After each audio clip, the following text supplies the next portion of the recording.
Hello, it is I, Blue Box Angel, and I'm here for another blind commentary to Death Battle. If I don't sound excited, it's because let's just say it took some motivation for me to get to this.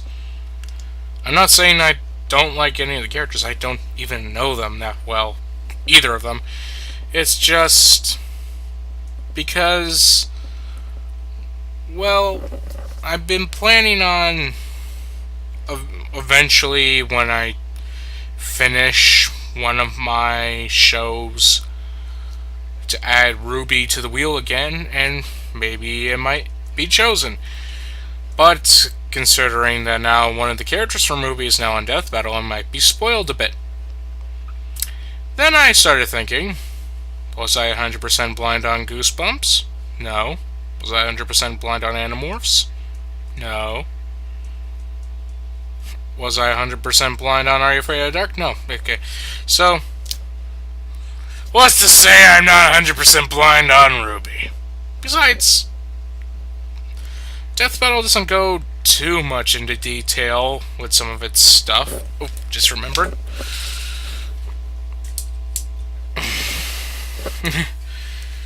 I usually just have my regular light on instead of my lamp. Forgot about that. Good thing I caught it.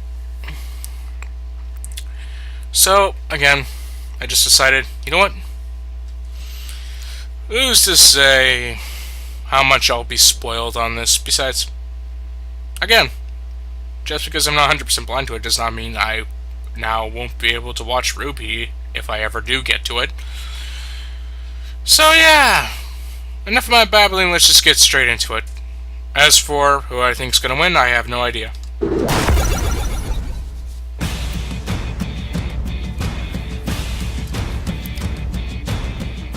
Punching, the most useful language in the world when words fail, and these two lovely ladies are fluent in it. Yang Zhao Long, the adventurous huntress from Ruby. And Tifa Lockhart, the Final Fantasy heavy hitter with enormous power. He's Yeah, Wiz sure. and I'm Boomstick. And it's our job to analyze their weapons, armor, and skills to find out who would win a death battle. Okay, let's do it. The world of Remnant is, well, crazy. Vicious creatures called Grim run wild, entire cities have gone to waste, and every single weapon is also a gun. Even nunchucks. Oh, that sounds like Disneyland to me. The I bet it does. happiest, most gun-filled place on Earth. Luckily, the world is protected by the Huntsmen and Huntresses, an elite group of expertly trained warriors. And where else would you get the training to kill bloodthirsty monsters than from high school? Oh, I can't believe my baby sister's going to Beacon with me. This is the best day ever! Please stop. After losing her mother to mysterious circumstances and being trained all her life by her hero legend of an uncle, Yang Zhao Long was accepted into Beacon Academy. It's kind of like Hogwarts, except replace wands and books with swords, sniper rifles, and giant transforming scythes. I like it. Man, this place just keeps getting better and better. Seriously, I know where I'm gonna retire now. A natural fighter and thrill seeker at heart, Yang fit right in and soon found herself a member of the color-coordinated team, Ruby, led by her younger sister, Ruby.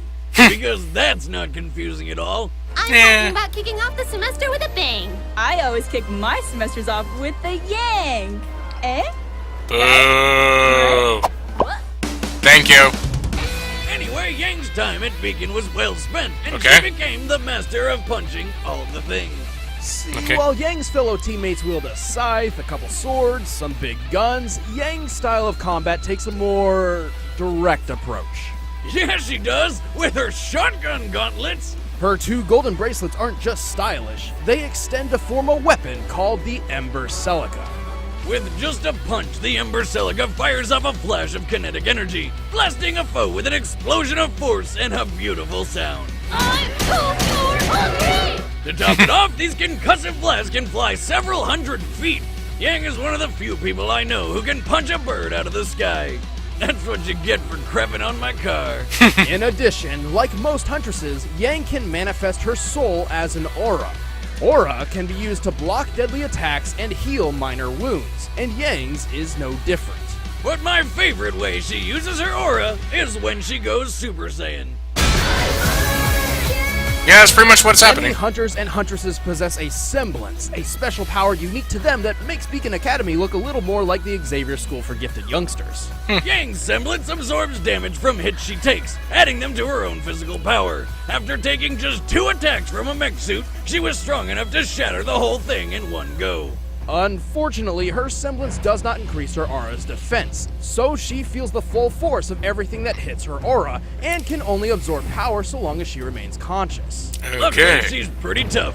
Yang survived a punch that easily smashed her through a concrete pillar. You know, the ones designed to hold up entire bridges? And during a food fight, remember this is high school, Yang was knocked up into the air and did not come back down for about 100 seconds. More than enough time to reach terminal velocity. This means upon landing, she took an impact of nearly 50 tons of force. And stood Dang. right back up like it was nothing. What a Okay. wasted food. Despite this, Yang can only take so much. Her aura has a limit, as does her short temper. Pushing both of these too far leaves her extremely vulnerable. Like when this ice cream lady knocked her out because Yang had been fighting monsters all day with no sleep. It's also worth noting Yang is less adaptable when fighting against foes specializing in kicks. Still, she's confident she's one of the best in her class and dedicated to graduating Huntress School so she can travel the world fighting everyone just for the thrill of it.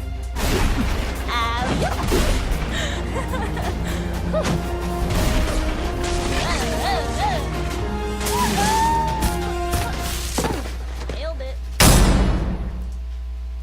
Okay. Far to the west on the planet Gaia lies a small mountain village called Nibelheim. At first glance, this town appears calm and peaceful, not worth a second look. Until a sword-wielding goth guy found his alien mother hidden inside. He's celebrated with fireworks. After losing her parents and watching the madman Sephiroth burn her hometown to ashes, Tifa Lockhart joined Avalanche, a group dedicated to protecting the planet from ecological harm and meteors. Speaking of meteors, check out the size of the... Boomstick! What? I was talking about the meteor. Sure you were. Anyway, Tifa was thrust into the stereotypical gender role of housekeeper by maintaining the hidden Avalanche home base 7th Heaven. But it wasn't all bad because it also doubled as a bar. And she doubled as a bouncer. Now, I've been thrown out of my fair share of bars for totally illegitimate reasons, but not even I would urinate on the 7th Heaven jukebox with Tifa on guard. Smart choice, since she Okay. is a master of close quarters combat. Tifa is a feint brawler, adept at surprising foes with quick, powerful strikes. And as she traveled with her friend Cloud to save the planet, she learned 7 legendary techniques, the limit breaks. Accessing her inner gambler, Tifa's limit breaks include rapid-fire punches, explosive throwdowns, and summoning dolphins who uppercut people? Why not? Well, that's just awesome! And if she manages to throw all of them in order, she charges the last of her limit energy into one final titanic punch. The Final Heaven! Fuck you, squirrel! Tifa is ready to throw down at a moment's notice, and even wears leather gloves everywhere she goes just in case a fight comes her way. And if she Gotta decides be to prepared. get really serious, Miss Lockhart busts out her 2 round, beautiful ultimate weapons. Don't you dare! The Premium Heart. He's gonna keep doing Well, this. the premium heart increases Tifa's striking power immensely and continues to do so over time as she builds limit energy. However, they lose this increase after Tifa uses her limit breaks and need time to charge back up. Oh, that sounds like it could be a problem. Oh, if she didn't also have magic.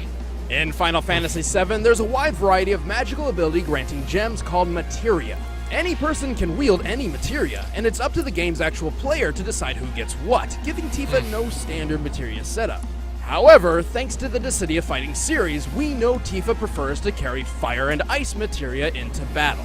These fire and ice materia let Tifa conjure and wield fire and ice. What a shock. And that with her freakish superhuman strength, and she's like an unstoppable powerhouse. Well, her immense power does come at a price. Her skills in speed and defense are somewhat lacking, making her something of a glass cannon. But to help make up for this, Tifa wears 2 armor pieces. She wears a ribbon on her arm in memory of her late friend Aerith, Come on, man. Don't bring that up. which protects her from negative effects like poison and paralysis. She also Okay. likely wears the Minerva band to defend from fire and ice. Glass cannon or not, her strength is ridiculous. She's strong enough to fight an embodiment of Sephiroth and throw giant monsters around like nothing. And there was the time she helped throw Cloud through the air to reach the flying monster Bahamut's Sin. After leaving Tifa's hand, you can see a Mach cone form around Cloud, which means Tifa must have helped throw him with enough force to break the sound barrier. Oh, Cloud's a lightweight. Come on, how hard can that be? Well, factoring in the weight of Cloud and his giant weapon, he must have been thrown with up to 153 tons of force. Yeah. Shit, talk about power! You don't want to mess with Tifa's strong, twin, firm No. fists. Also, she's got a really nice rack. Did I mention that yet? I knew he was gonna say that eventually.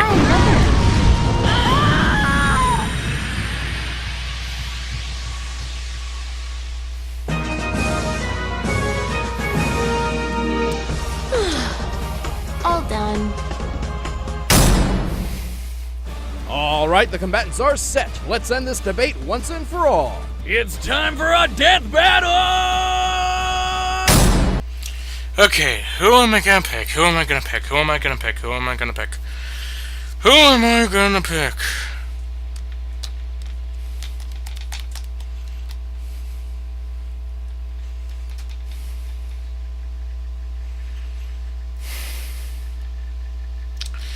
And I don't seem to have any coins on me. Giant pencil sharpener, you shall be my coin. This is heads, this is tails. Heads, Yang, and tails, Tifa.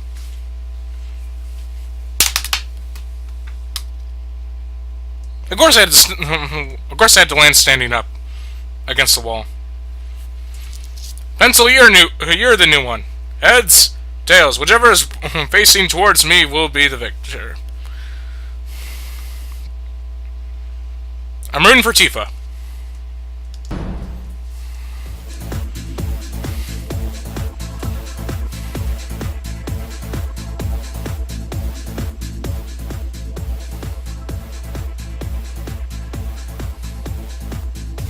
Hold up. Let me see some ID.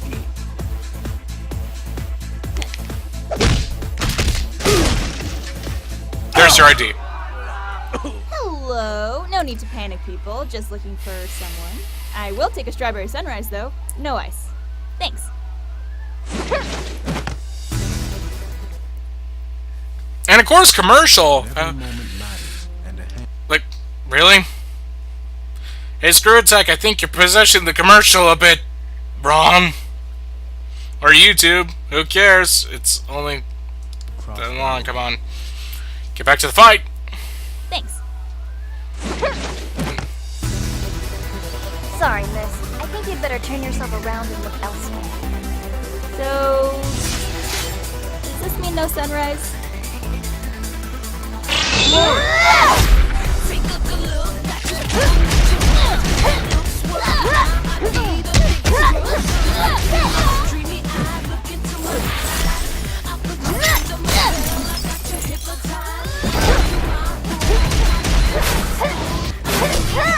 Having fun? I sure am. Don't mock me! Right?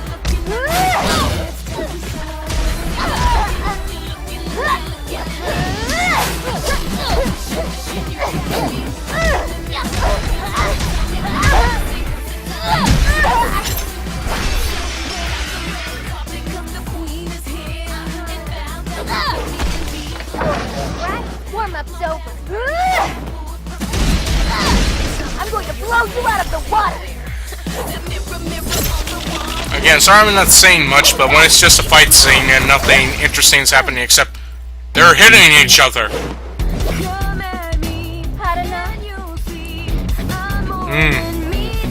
Super Saiyan?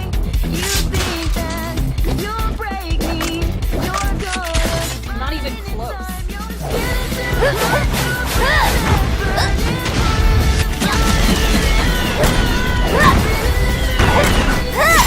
I love the music.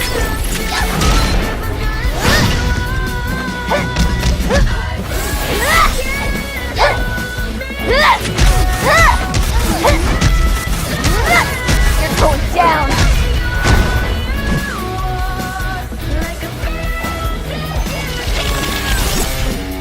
Don't move. Oh my! All right. Let's see if you can keep up with this.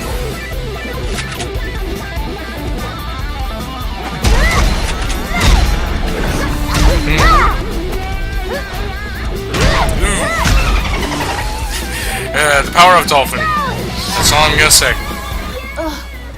Did I just explode? Yeah. The hair!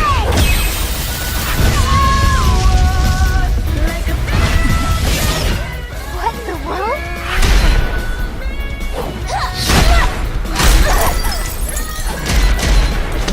Okay. I'm starting to think who's gonna win.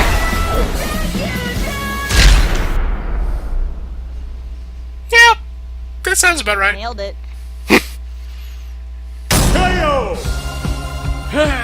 Cross another potential wife off the list. Tifa was naturally stronger and more experienced than Yang, but Yang's semblance quickly turned all Tifa's power against her. Even the Minerva Band, the best of Tifa's armor options to counter Yang's strength and shotgun blast, was eventually overtaken by the semblance. Plus, while Tifa could lift creatures many times heavier than Cloud using her limit breaks, she never shows this kind of strength anywhere else, implying that this power is exclusive to those limit breaks rather than something she possesses naturally.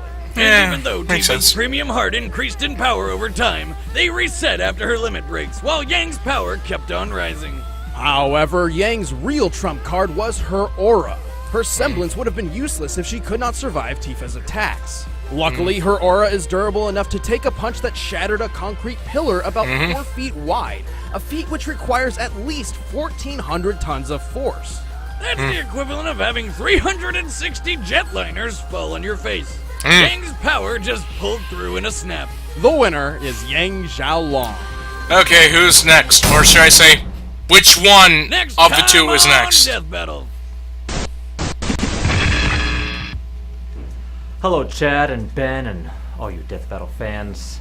Oh, Wiz and Boomstick had a great scheme going on for a while there, having you follow them on Twitter to find out which of your favorite characters they were going to massacre in the next fight. Oh. Well, now it's my turn. You see this? It's the hard drive that contains all the Death Battle matchups and outcomes for the next year. Ooh. And it's mine now. If you ever want to see your precious Death Battle again, well, you know what to do. Oh, for the love of... To prove that I have the content, I will release the next matchup in the season finale of The Industry this Saturday. Really? The name's John Francis McCullough, and Death Battle is mine. All right. Really? That wasn't the real hard drive, though, right? Really? No, I got it right. Shit.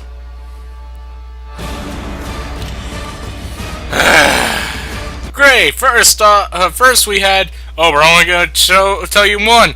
Now, you have to watch a completely different series in order to find out who's coming next. You know what?